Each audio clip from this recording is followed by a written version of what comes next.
What is up, guys? Neo Unstoppable here, bringing you another MTG Arena video.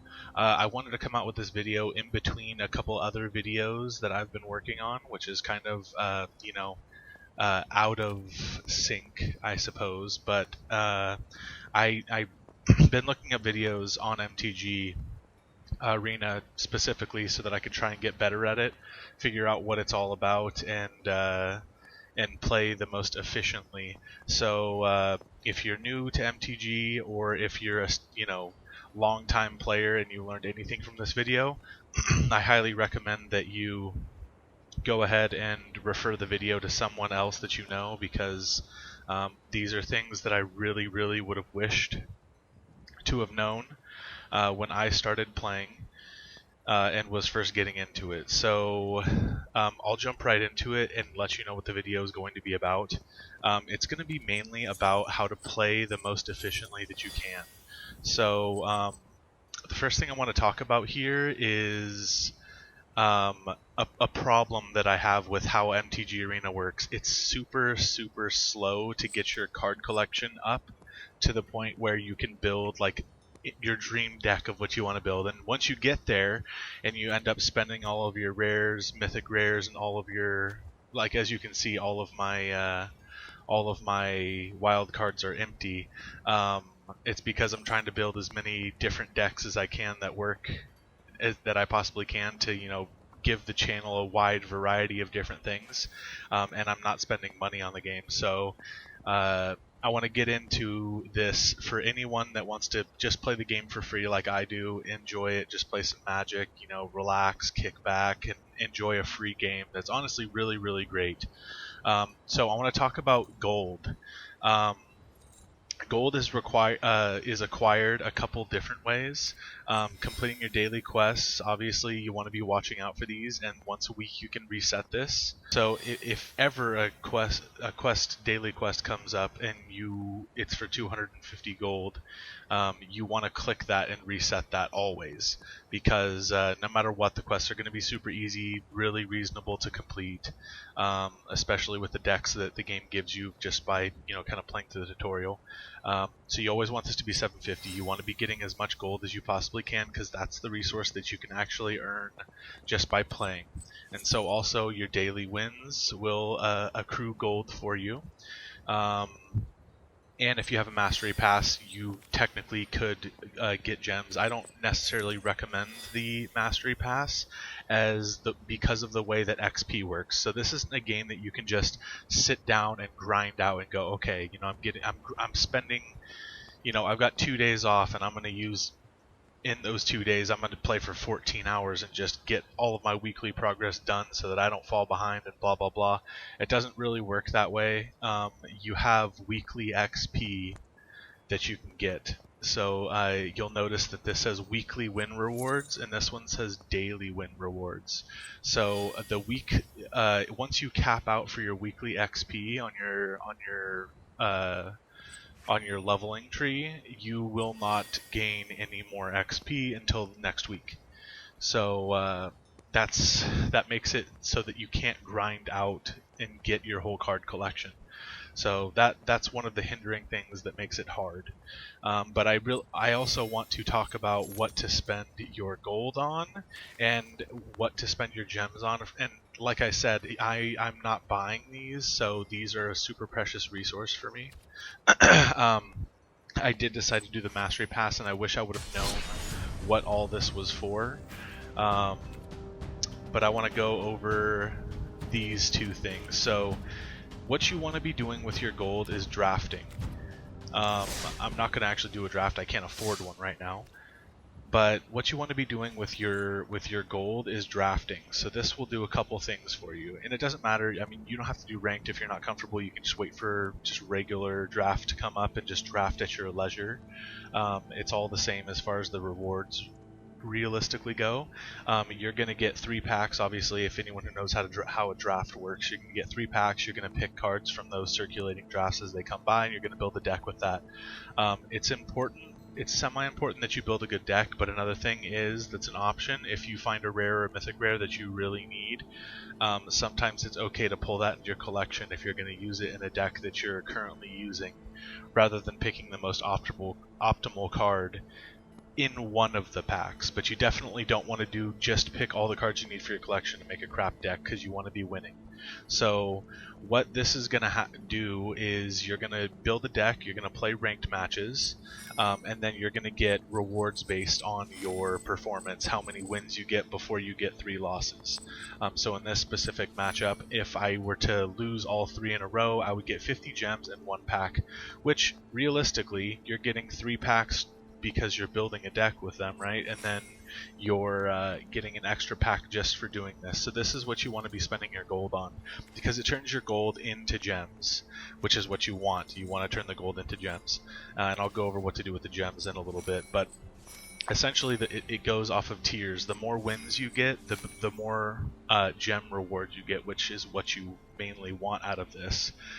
If you manage to get 3 or even 4 wins, you've turned 5,000 gold, which is what it costs to do the draft, into however many gems, right? Which is the average. I mean, if you're not really that experienced of a player, or you've never seen the Throne of Eldraine cards, you're just going in and playing this to have fun and you're doing this, you can still do it and you can still make a decent deck, and you're probably going to end up with 3 or 4 wins.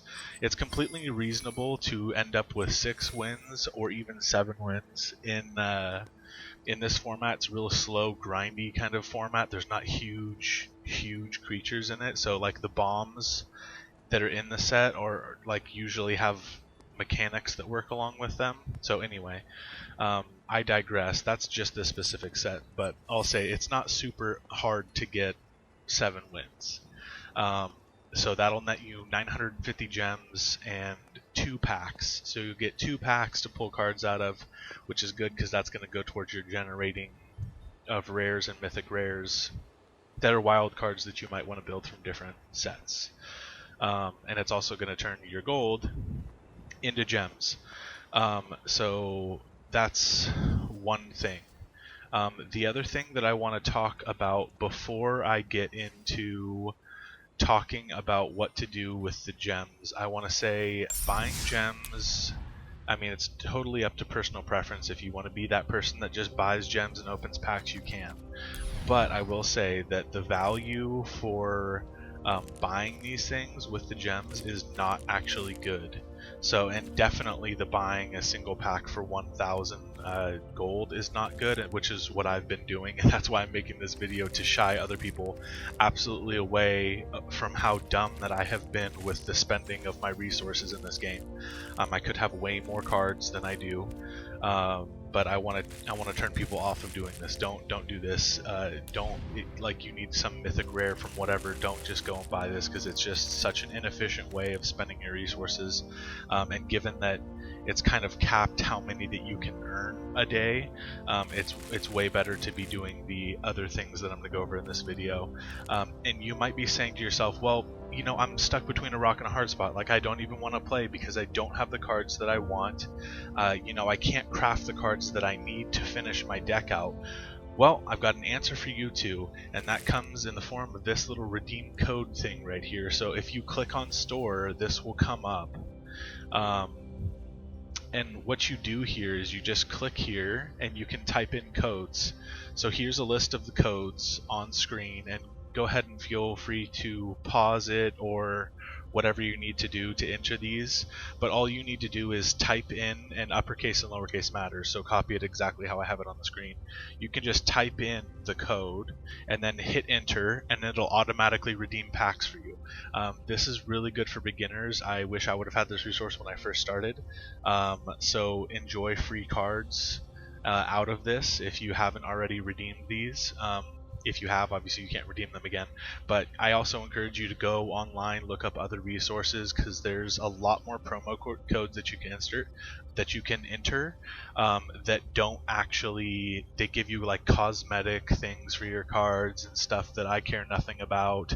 There's also another one which is capital L level and then capital U up, and it levels you twice. So that's another, I guess, one that I didn't put on there that you could do. But this is mainly for people that are looking for cards and like resources and what they're going to do with that. So like I said, go ahead and pause. I'm going to move on from here. So if you haven't entered all the codes, just hit pause, enter all your codes, then come back to the video and hit play after that. So that's the redeeming codes. Really, really important to get a nice chunk of starter equity to work with when you're coming into this trying to build decks. Now I want to go over how we spend gems, because like I talked about in the store, it's just not a good idea to spend them on that, and it's not a good idea to spend your gems on drafts either. You can see this is 750 gems for 3 packs and potentially getting back some. The gems that I had from getting the Mastery Pass I used on a draft, which was totally stupid of me, and I 100% regret it. I wish I could go back and not do that, but I have done that. I didn't have anyone to guide me or tell me what to do, so I'm going to guide you. I'm going to tell you what you should do, what I wish I would have done. So you'll see that these events, they're called sealed. So what sealed is, it's a different type of format. If you don't know, if you've never played sealed, it's a different type of format. So you'll notice this is much more expensive gem wise, but the rewards are much better gem wise, and as far as cards to gem ratio, this is where you want to be spending your gems, because you have the potential opportunity to get them back if you get a really good solid deck that you can build. So how this works is you want to be spending your gold to generate gems, and you want to be spending your gems to generate sealed events. So you can read what the description says here. You receive 6 14 card packs, so you get 6 boosters from doing this. That's good. That's really good value. And then you get them and basic lands, you build a 40 card deck, and then you get prizes based on your rewards. And you say, well, 6, that's not really good. Well, it's actually 9, because even if you get 0 wins and your deck just completely flops, you still get 3 extra packs, and you get 200 gems back, which is 10% of what you paid to get in. This is astonishingly good, and you'll notice over this reward tree it doesn't give you any more packs, but the gems go up significantly. So if you get 1 win, just 1 single win before 3 losses, you get 400 gems. 2 wins, 600 gems. 3 wins, which would be the average for an unexperienced player with Throne of Eldraine, you're looking at getting half of your gems back, and you're only going to need to save up another, few hundred gems worth to get into another sealed event, get all of these again. And if you end up playing the same sealed things again, there's another thing that I'm not going to get into. I could do a whole video on the vault, but I'll just tell you there's an invisible magical vault that's behind this game that it doesn't tell you anything about. And what that vault is whenever you get an uncommon or a rare or a mythic or even commons that you already have, it adds progress to this invisible counter called the vault. And I mean past 4. So let's say you have 4 of negate and you pull a pack that has 2 negates in it. Those negates are you don't get them obviously because you already have 4 copies of them. They add up into this little invisible background program called the vault, and once the vault gets to 100%, you'll see a notification come up here. It'll be a little treasure chest, and it'll tell you want to open your vault. It's at 100%. You just say yes, and it'll give you some rare and mythic and uncommon wild cards.